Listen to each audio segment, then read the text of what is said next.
I am 86 years old. Over the last 6 decades, I have shared my home, my food, and my heart with more than 15 cats. And today I see young people making the exact same tragic, heartbreaking mistakes with their cats that I made in my youth.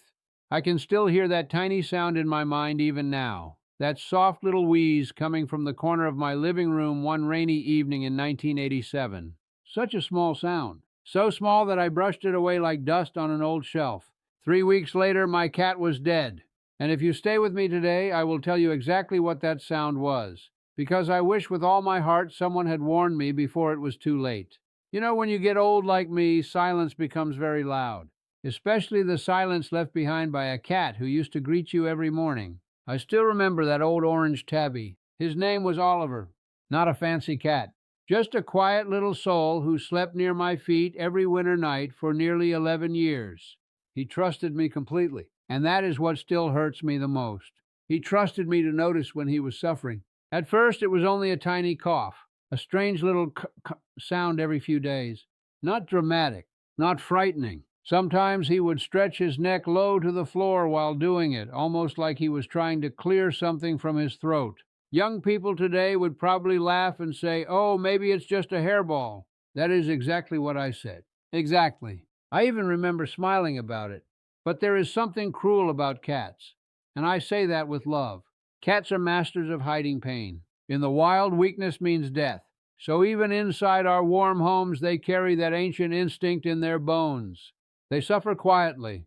They pretend.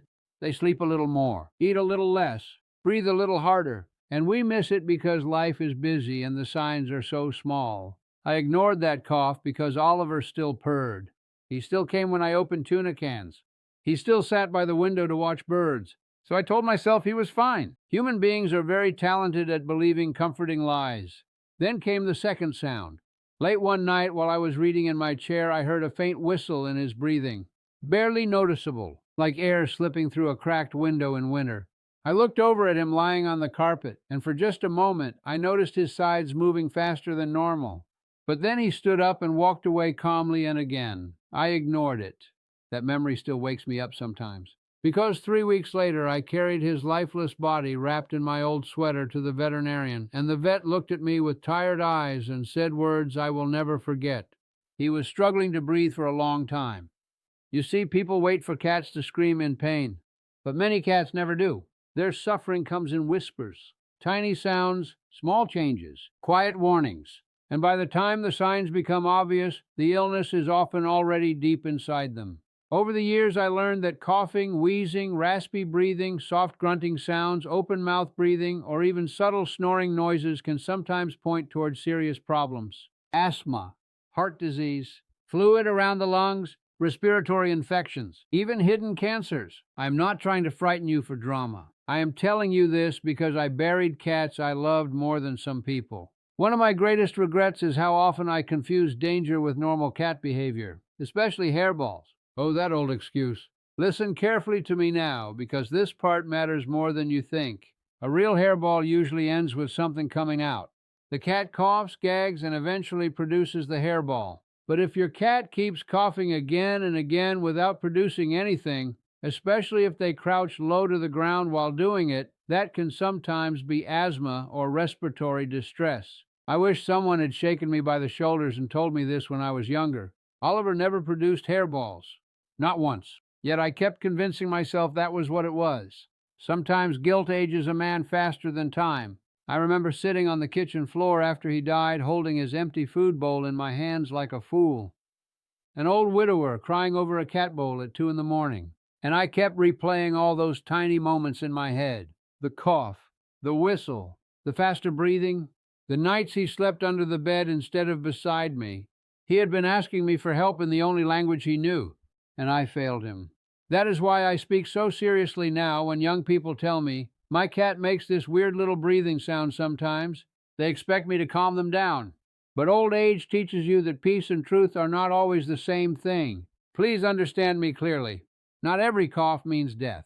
Not every wheeze means disaster. Sometimes it truly is minor. But cats deserve caution because their bodies are fragile and their illnesses hide in shadows. If you notice repeated coughing, wheezing, labored breathing, sudden tiredness, hiding, loss of appetite, or breathing with the mouth open, do not wait weeks hoping it disappears. Cats do not have the luxury of time when it comes to breathing problems. And there is another painful truth many people do not realize. Stress can make these conditions worse. Loud homes, smoke, dust, strong perfumes, dirty litter boxes, sudden changes. I once had a beautiful gray cat named Elsie who developed terrible breathing attacks whenever visitors smoked inside my house. Back then, people smoked everywhere. We did not know better.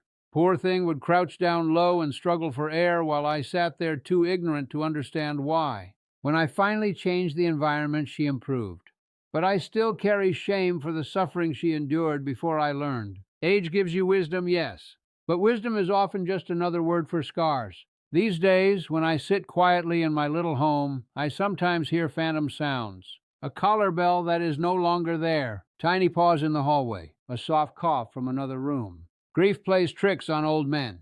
But maybe that is the price we pay for loving deeply. You know what breaks my heart most? Many cats die not because their humans do not love them, but because humans misunderstand silence. We think silence means safety. Cats teach us otherwise.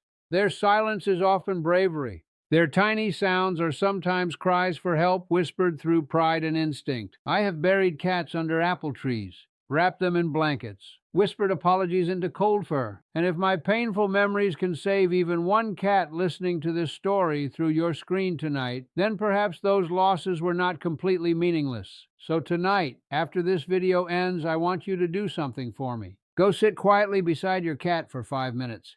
No phone, no television. Just listen. Listen to the way they breathe. Watch how their chest rises and falls. Notice the small things, the things young people often overlook because life moves too fast. Because sometimes the difference between life and death is not a loud scream. Sometimes it is only a tiny sound. And if my old memories helped you today, stay with me. Subscribe if you wish.